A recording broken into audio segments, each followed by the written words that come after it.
Okay, let's see. Bridge progression. All right. What we're going to do here, I'm going to take this mat. You never tell which way it folds up. It goes this way. All right. I'm going to show you this. You might not have seen it before. And this might be even just a little bit too high.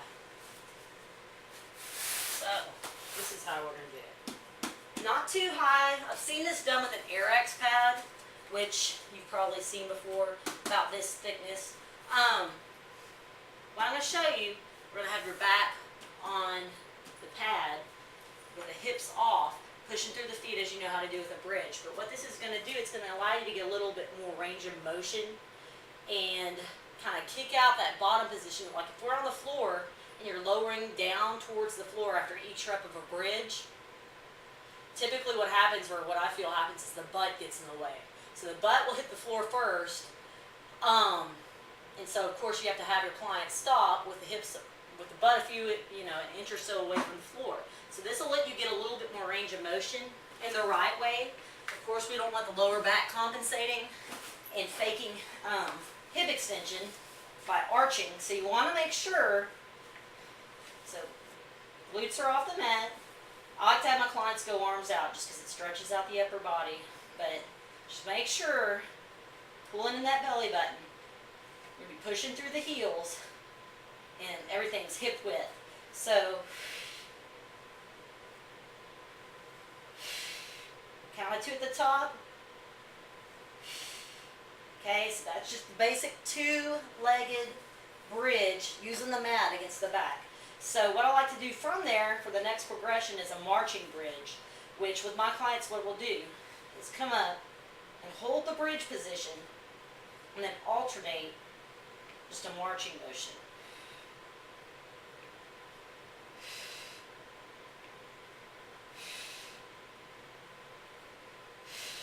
Okay, so trying to keep the hips from dropping and keeping the pressure through the heels. So a bridge march would be the next progression, and then the third would be just a single leg bridge. I like to keep the leg in close to the body on this one.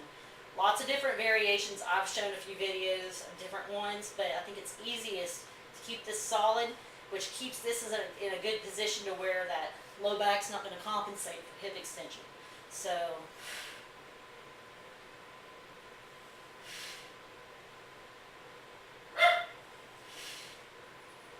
okay, so just the single leg bridge there. Now, once you've mastered those two, or those three, you could have her take the mini band for a little bit of extra glute activation. And place it like at the lower part of the quad, so just right at that VMO insertion, right above the knees.